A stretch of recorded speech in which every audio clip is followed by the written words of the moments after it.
From the opinion pages of the Wall Street Journal, this is Free Expression with Gerry Baker. Hello and welcome to Free Expression with me, Gerry Baker, from the Wall Street Journal editorial page. Thanks very much for joining us. If you don't already, please be sure to subscribe at Apple Podcasts, Spotify or elsewhere, and please leave us a nice review. Today, is Russia on the brink of historic military defeat in Ukraine? In the last week, a dramatic Ukrainian counteroffensive has pushed Russian forces back in the critical northeastern part of the country around the city of Kharkiv. And the Ukrainians have recaptured vast areas of territory seized by Russia earlier in the war. All this, of course, while in other parts of the country, particularly in the south, the Ukrainians are also pushing back against Russian forces. The move has shaken up what was looking like a stalemate in the war and is even raising hopes that the Ukrainians may be able actually to inflict an astonishing defeat on Vladimir Putin. Well, to talk about these latest developments, I'm joined by Fred Kagan. Fred's one of our sharpest analysts and historians of all things military. He's written widely on military history and contemporary war.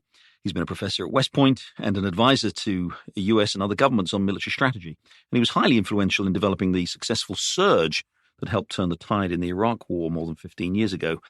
He's now director of the Critical Threats Project at the American Enterprise Institute, and he joins me now. Fred, thanks very much for being here. Thank you so much for having me. So, Fred, give us a sense here. You've been following this very, very closely, the war in Ukraine, since the Russians invaded in February. These developments in the last week, particularly in the north, particularly around Kharkiv, with this Ukrainian push that seems to have punched through Russian lines, sent Russians retreating and recaptured vast swathes of territory there. Give us a sense, if you would, of how significant this push has been in the last week. Well, it's extremely significant. It's the most significant development since the Ukrainians defeated the Russian attacks around Kyiv and drove the Russians to retreat from western Ukraine and try to focus on the east. And in many respects, it's more significant even than that. The Russians around Kyiv had reached a point of culmination. It was clear that they were not going to be able to take the city. And Putin made the decision to withdraw before the Ukrainians could really get a major counteroffensive rolling. Here, the Russians were holding a line, and the Ukrainians launched a counteroffensive. They had the initiative. They chose where the fight would be. They chose when it would be. They set the terms, and they drove the Russians into an uncontrolled and very disorderly retreat. So it's quite a remarkable accomplishment for the Ukrainians going over to counteroffensive on this scale and achieving such success on their own terms. Where have they got to now? What's our latest understanding? They've retaken some of these key cities around Kharkiv. I think I'm right in saying they haven't yet pushed into the territory that Russia has long controlled, or Russia's allies in Ukraine have long controlled, in the Donbass and Luhansk and Donetsk. Where have they got to, and what do you expect to happen in the coming days? So the battle line as of yesterday was along the Oskil River, which is some kilometers to the west of the Luhansk Oblast border. It's many, many miles east of where it had been. It's been a very dramatic counteroffensive.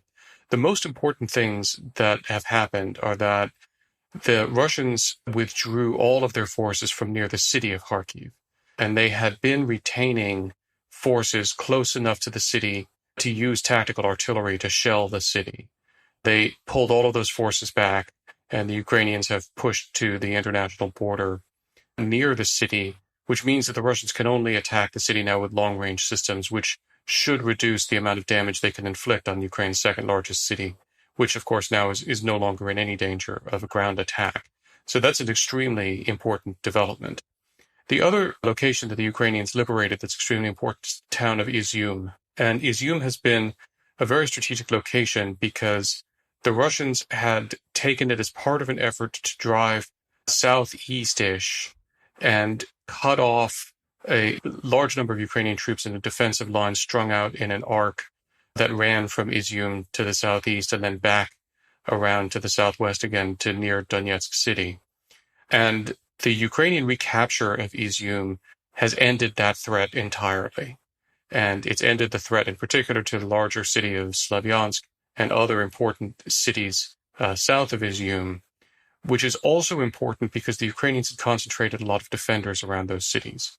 So now that those cities are no longer under threat, the Ukrainians can contemplate using those troops in counteroffensive operations of their choosing, and that may allow them, if they choose, to pursue the counteroffensive even harder. What happened here, Fred? These lines have been pretty well entrenched now for months. I mean, since the early weeks of the Russian invasion. And yet now, as I say, we've seen this dramatic push through by the Ukrainians. What happened? There's been talk of maybe this was sort of a feint by the Ukrainians to redeploy more towards the south, and we can talk a little bit about what's going on in the south too, and that somehow this took the Russians by surprise. Why did the Russian lines seem to yield so quickly in the face of this onslaught? So I and my colleagues at the Institute for the Study of War, which has been tracking this, were not surprised that this counteroffensive was very successful.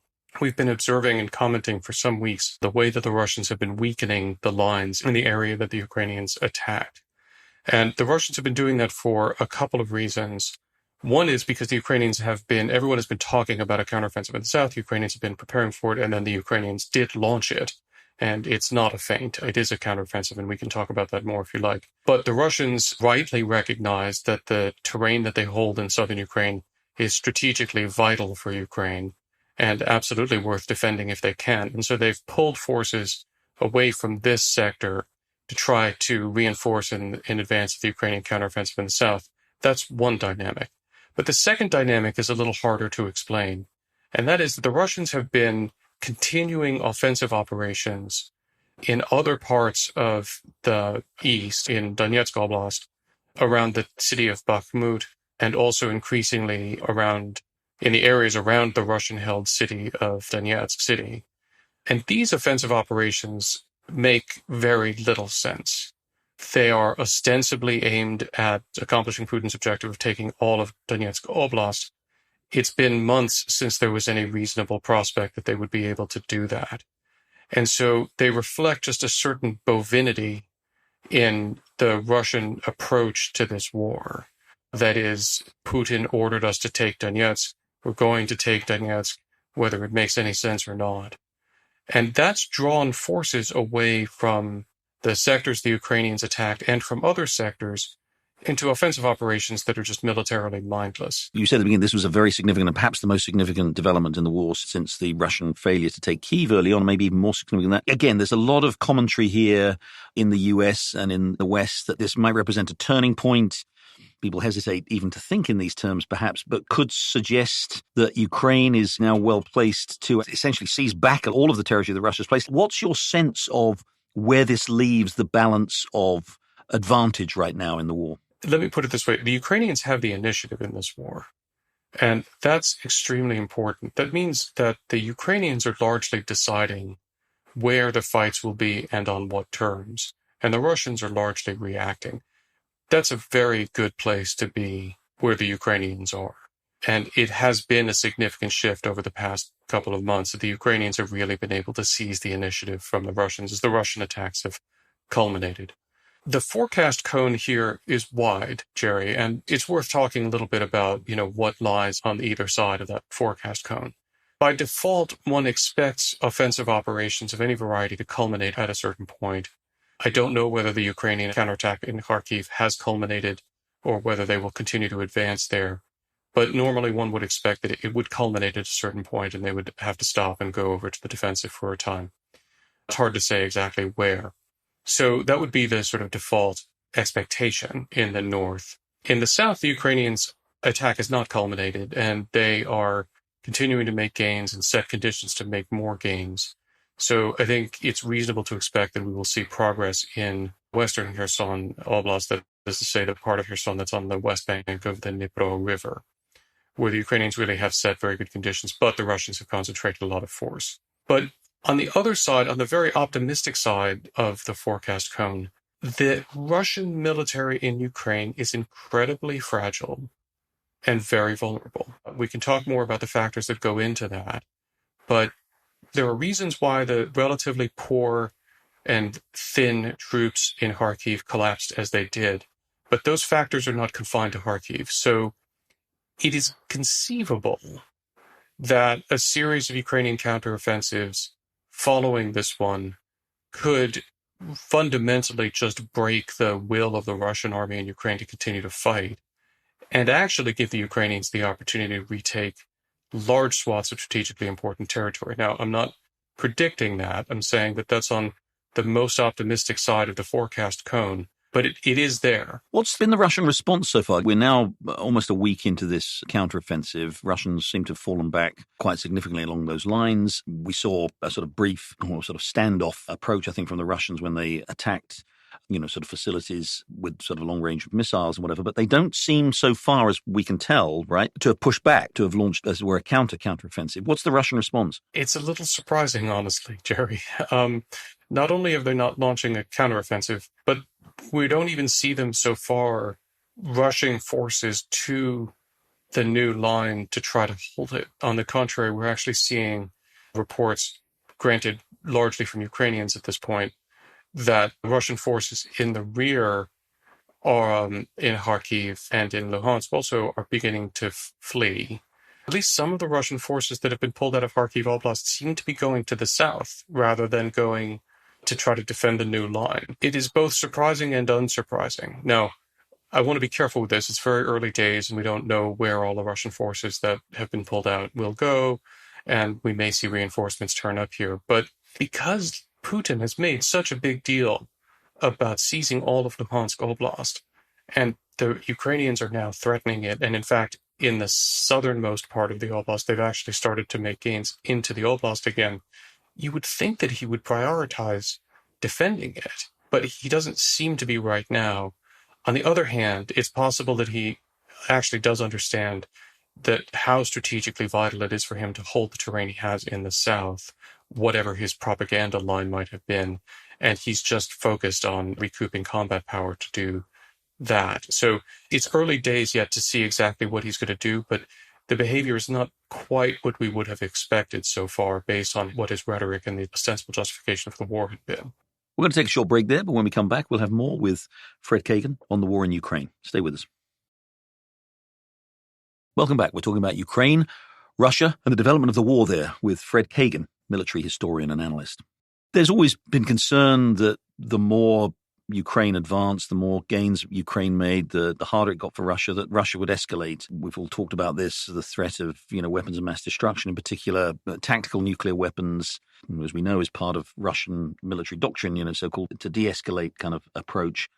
Do you have any reason at all to think that might now be looming? Sure. It's always been a possibility. And I think, allow me to emphasize that for a minute. The Ukrainians accepted the risk that the Russians might use nuclear weapons the moment they chose to fight the invasion. The risk that Putin might escalate to using nuclear weapons against Ukraine has been present from the moment the Ukrainians chose to fight a nuclear power that invaded them. And the Ukrainians understand that. Continuing to run that risk is a decision that the Ukrainians need to make, and it's important that we not make it for them. And I say that because I think there's not enough rigor in the Western discussion about this, where some people seem to conflate the risk of Russian use of tactical nuclear weapons in Ukraine with the inevitable, move from that to a global thermonuclear war. And that's not correct. I think the odds that Putin would get into a nuclear war with the West are vanishingly small. But the odds that he might use tactical nuclear weapons in Ukraine are higher. Even so, I think it's important neither to overstate nor to understate that risk. You'd have to ask yourself the question, under what circumstances would Putin plausibly be able to tell himself that if he uses tactical nuclear weapons and runs all of the risks that are associated with that it would achieve a decisive effect in the war? It's not actually that easy to come up with a list of circumstances that would make that a reasonable proposition. So he might, but I don't think that he's particularly close to that yet. And I also don't think that he really has internalized or will internalize for a while the degree to which Ukraine, which is a country whose existence he doesn't even recognize as being valid, is actually defeating him conventionally, and he can't do anything about it. I don't think he's come to accept that yet. So I don't think this is particularly imminent right now, but it's always a risk, and it does increase as the Ukrainians succeed, of course. That's a very interesting point, that you think that right now he doesn't need to escalate. So what options does he have then? I mean, we've already talked about this. So far, no evidence of a significant conventional counteroffensive. Does he have there's been a lot of, again, reporting, and you've written a lot about this too, about the quality of the Russian armed forces, a lot of conscripts, a lot of very, very inexperienced Met soldiers. They've lost a remarkable number of officers. They've lost a remarkable number of troops overall. What more can he do? He obviously does have additional reinforcements, I suppose, if he wants to do it. I mean, does he go for all-out mobilization? Short of escalating in the way you think is unlikely, what are his options? Well, look, in the real world, his options are actually quite limited. I don't actually think he can order a general mobilization for various technical reasons. I mean, he could order it, but I don't think the Russian military could actually implement it. And if he did, I do think that he would put the survival of his regime at stake in a very way that would be very worrisome for him, which is why he's been desperately trying to avoid doing anything like that. In the real world, there is not a way that Putin can generate a military force in the next 6 to 12 months that could turn the tide of this war. That's extraordinarily implausible, at least as long as the West continues to support Ukraine. But it's not clear to me that he thinks that that's true. And that's what matters, is what he thinks. And I think he still believes that he has options. And they've been recruiting volunteer battalions. He's been moving more and more to irregular formations, relying on the Wagner Group and various other paramilitary organizations to bring forces to bear. And he seems to be trusting them more than he trusts his own Ministry of Defense and uniformed military, which is generating a whole other interesting dynamic within Russia. As long as he thinks that he has choices like that, he is likely to continue to pursue them. But I don't think that any of them are likely actually to allow him to turn this conflict around. However, I think he thinks that he has one real option that he has never yet tried, which is crushing Europe with an energy embargo throughout a winter. And I think that he probably believes that if he forces Europe to face the full fury of a complete winter cycle with no Russian energy, that European will to support Ukraine will collapse. I happen to think he's probably wrong about that, but I think that that's an experiment that he's determined to run before he goes to any kind of more radical solutions, either accepting defeat or escalating in some other way. So in a way, we're in a war here where the time factor is very important, that if he can somehow avoid, outright sort of military defeat for the next couple of months, say, until the European winter arrives in earnest, and he can then really tighten the vise around European energy supplies, he then is expecting that the will of the Europeans will fold and they'll sue for peace. Is that what you think is a key part of his thinking right now? I do. I do think that he imagines that, but that's all predicated on actually him holding enough of Ukraine to be worthwhile for him. And that's becoming a very open question as these Ukrainian counteroffensives proceed. And I also think that there's a relationship between European will and Ukrainian success. It was one thing for Putin to imagine that with the war appearing to be stalemated, crushing Europe in an energy vice could lead to a European surrender on Ukraine's behalf.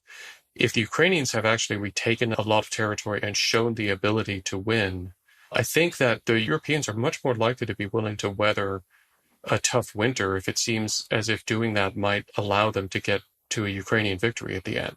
So it's a very complicated game for him to play, and it does rely on doing something in Ukraine that I'm not at all sure that he will be able to do militarily. Which is what? Which is holding on to enough of Ukraine to matter in this calculation. What role has the Western military support played in this latest offense, particularly obviously the United States? The United States has given far and away the lion's share of military equipment to the Ukrainians, in particular these HIMARS missiles that people have talked about. As far as you can tell from this latest offensive, what combination of US intelligence and military and logistical support, what role has that played? US and Western support has been absolutely necessary but not sufficient to the Ukrainian successes. Ukraine would probably not still be in this fight without the Western support. And the Western support of all varieties, from artillery shells and just artillery tubes to the higher end capabilities such as javelins and HIMARS and so forth, has been absolutely essential, and no one would say otherwise. The Ukrainians have used that material brilliantly, and they have really optimized the relatively small number of high-end systems that we've provided them, husbanding them and directing them at really decisive points to set conditions for very intelligently planned and designed campaigns. So it's very important for us all to recognize that, on the one hand, our aid and support is absolutely vital, and Ukraine cannot continue without it. On the other hand, the Ukrainians have shown themselves worthy of it, both in terms of their courage and willingness to fight and die, but also in terms of the skill with which they have been wielding it. And it's been a very effective partnership that has done something very important for the United States and for NATO. And I'd like to expand on this for a moment, please, if you don't mind. This is not an altruistic undertaking for the United States and NATO. We are not doing this just because it's good for Ukraine. That would be a good reason to do it, in my opinion. But that's not why we're doing it. We're doing it because Putin has given us an opportunity to fight a war that, frankly, he's been planning to fight anyway, not on NATO territory and not against NATO troops, because he has been preparing to attack NATO. That was to be next on his list. Where? The Baltics? Absolutely. The Baltics. Absolutely. Absolutely. Absolutely. He has been preparing to attack the Baltics. And by the way, his pre-war speeches also made it clear that he was unwilling to accept the expansion of NATO into Poland, Romania, Bulgaria, any of those states as well. And he was determined to roll that back as well. So this was meant to be for him a rehearsal and a strength-gaining exercise to facilitate a subsequent threat and then possibly attack against NATO. And we have been given the opportunity to have Ukraine defeat and wreck the Russian military without having any of the war on NATO territory and without having NATO soldiers or American soldiers die in it. In that respect, Gerry, there isn't a better way that we could possibly be spending defense dollars than helping Ukraine win a war so that we will not have to think about fighting it for a very, very long time. You obviously reject the idea that we in the West are somehow responsible for this because it was provocative to encourage the idea of NATO membership for certain countries, particularly Ukraine, that we have been provoking Russia with encouraging Ukraine to turn to the West when it's, historically been so close to Russia. You just reject all that. You think that Putin's objective here was a wider expansionism to roll back NATO, essentially, and not a kind of defensive move to embrace Ukraine, to keep Ukraine within the Russian embrace. I'm terribly sorry. I hope my face didn't hurt your fist. But, there are serious people who have said this. People like Bob Gates said, we went too far. Absolutely. And I think there's lots of debate and discussion that one could have about how we handled the 90s and how we handled NATO expansion and all of that sort of stuff. Those are absolutely valid debates and discussions we could have. But look, let's just carry that forth, shall we? Putin has every right to be pissed off about what happened in the 90s. He has every right to be aggravated about the expansion of NATO and to feel, actually, not truthfully, that NATO lied to Russia, which isn't actually true, or that he was betrayed in some way, or even to feel that these things are threats. Those are all within his rights. He has every right to have whatever opinions he wants to have about whether Ukraine should exist as an independent state, whether there's Ukrainian ethnicity. He has a right to all of those opinions. What he doesn't have a right to do is to invade and launch a genocidal war. So the problem that I have with that argument is that one can recognize the various reasons that Russia might be aggravated, but one also has to recognize that there simply isn't a world in which an appropriate and acceptable response to all of that is to launch a genocidal war. That's the problem that I have with that argument. So did NATO provoke this war? Absolutely not. Did NATO expansion aggravate Russia? Sure. But there's another issue here also, which is Putin's fundamental argument is that states of the former Soviet Union have qualified and truncated sovereignty. That's what it means when he says that he has a sphere of influence that must be respected, and that he can dictate what alliances the states of the former Soviet Union can join. That means that they're not fully sovereign states. But here's the problem. Russia recognized them as fully sovereign states. And Putin's biggest problem, the person who actually made the mistakes and betrayed Russia from this perspective, was in the first instance the late Gorbachev, who allowed the Soviet Union to collapse, and then Putin's own mentor, Boris Yeltsin, who recognized all of these changes. If Putin wishes to feel betrayed by anyone, those are the people he should feel betrayed by, because they created the international world order and the recognition of these states that made what he did absolutely illegal and unjustifiable. I want to conclude with some wider observations about where this war is going and how it ends. But back to the situation on the ground, and particularly in the south of the country, there has again been, in addition to this dramatic move in the north and the northeast, there's been this Ukrainian push in and around Kherson and that area on sort of the Black Sea littoral, which Russia largely controls, large parts of it anyway. And there's been some suggestion that maybe this was a feint. You think that's not a feint, it's a real counteroffensive. Can you just tell us how that's going, and a Russian lines holding up any stronger there than they are in the north? So the Ukrainians have been working for many months to set conditions in the south by disrupting the Russians' ability to get any kind of supplies and reinforcements across the Dnipro River. And the Ukrainians have been very clever in using weapon systems really not well suited for this purpose to deprive the Russians of the use of the two major bridges that cross the Dnipro River and a couple of other smaller ones. And they've also been attacking Russian ammunition depots and fuel depots and command posts all throughout there. I think it was on August 29th they announced the counteroffensive down there, and they have launched a multi-pronged counteroffensive that has gained ground. Ukrainian sources say they've taken 500 square kilometers in that area, and our own calculations are similar to that. So they've definitely gained ground. The Russian forces in that area are much more professional. There's a lot of Russian airborne troops down there, for example, and those are the elite of their forces, such as they are. There's a much larger concentration in a much smaller area than there was around Kharkiv. And the Russians have been preparing defenses in depth for quite some time. So that offensive operation that the Ukrainians are conducting is moving understandably more slowly and more deliberately. But it is moving, and we are seeing the Ukrainians make progress. And yesterday, I and the ISW team were able to report the Russians appear to have abandoned the last major settlement between the Ukrainians and the northwestern outskirts of Kherson city. And that tells us that those Russian forces feel threatened by a Ukrainian advance. I have to use that kind of language because in contrast to what we've seen in Kharkiv, we're getting very little coverage of what's going on in Kherson. The Ukrainians have asked everybody not to say anything about it, and for the most part, people have been abiding by that.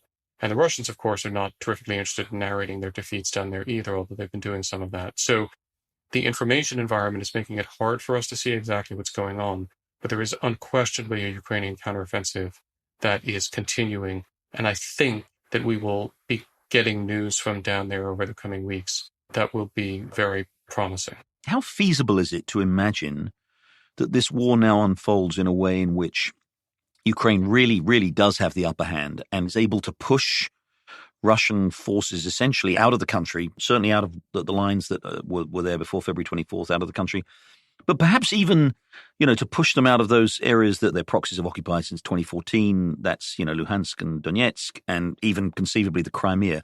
How serious is the potential for a complete rout, essentially, of the Russians and a complete expulsion of the Russians from the territory of, from what is recognized by the West as the territory of Ukraine? It's very real. That is a very realistic possibility. Including Crimea? Crimea is always the hardest thing to see how the Ukrainians pull off because it's just so easy to defend.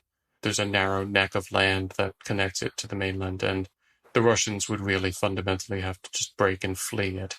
Now, I could imagine circumstances in which that would happen, but I wouldn't bet a ruble on it one way or the other. I think it's possible, but I won't even begin to try to call that. But in terms of recovering all of, shall we say, mainland Ukraine, it's very possible. I have no question that the Russian military at this point is weak enough that the Ukrainians could defeat it, and that there isn't anything Putin could do, at least conventionally, to stop it. What I don't know is what capability the Ukrainians have. And another key variable here is whether the West will have the will to continue to provide them the wherewithal to do it. I think, based on what I'm seeing, that the Ukrainians probably do have the capability. And I also think that the West probably will continue to have the will, especially the more it looks like the Ukrainians can do this. I think the West will want to and also feel obliged to help. So I think this is a very realistic possibility, Jerry, and it's what we absolutely should be doing everything in our power to try to make happen, because nothing better could happen for the world, let alone Ukraine, than to have the Russians have initiated this absolutely unjustified invasion and have been defeated completely in the process. Do you think that is our objective? It's always seemed to me that our objective has been a little unclear, and obviously with a big enormous NATO alliance, so different countries probably to some extent have different objectives. And we've heard in the last few weeks even some indications from some Europeans that Macron in France in particular talking about the dangers of warmongering. The Germans seem to be a little bit wobbly. But do you think that is now the Biden administration and the NATO objective is actually now, and that it's seen as a reasonable objective to actually push the Russians out of Ukraine? Well, the Biden administration, to its great credit, has been very clear that this is its objective all along. This is the explicit position of the Biden administration, and that they repeat it on a regular basis. They actually haven't wobbled on that in formal public statements of their policy. So the concern about where the Biden administration is comes from what people are saying in background and off the record and various other concerns. But they haven't changed their formal policy, and they're generally acting on it. So I don't think that we should spend a lot of time at this point sort of trying to look behind President Biden's eyeballs and figure out what this is what he really means, because they really have been remarkably consistent about this. In terms of the Europeans, I do think the Germans go wobbly, and then what? Macron calls Putin again because he feels like being humiliated again, since, of course, Putin basically spit in his eye the last time he tried this. And then what? It's not as if this is a NATO operation that a NATO member state could just end. We have basically a coalition of the willing, and the only question is whether the states that are working hard on this and still willing will remain willing. I haven't seen any particular indication that any of those states are losing their nerve. So if you sort of ask what is the defeat mechanism on NATO's side, that is to say, what has to happen for a break in the ranks in Europe to disrupt all of this, well, you could conceivably have the sanctions regime begin to fall apart, which would be very bad. But mainly, you would have to have the Europeans, and especially those that have been contributing to the war effort, break so badly that the U.S. felt that it had to surrender to the Russians rather than lose the alliance in some way. It's very hard for me to see that happening, honestly. So I think we shouldn't talk ourselves into too much of a spin about how weak and vulnerable we actually are here, because I'm just not really seeing either the indications or the clear path to that at this point. Finally, Fred, this is a political rather than a military question and not easy to answer, but do you think Putin can survive a military defeat of the sort we've been talking about? I mean, is that the scale of humiliation that would be involved in what we've been talking about? Do you think he could survive that? Yes, of course he can. As you rightly said, an autocrat. Russia is not an oligarchy. People talk about oligarchs in Russia. There are no oligarchs in Russia. An oligarch has an independent power base. No one in Russia has an independent power base. They all derive their power from Putin. I could perfectly well imagine scenarios in which Putin is assassinated or there is a revolution of various sorts. I think the odds of that have increased considerably from, say, about 1% chance to maybe 5% chance. That's a significant increase, right? But it's still an extraordinarily improbable event. So he certainly can survive it.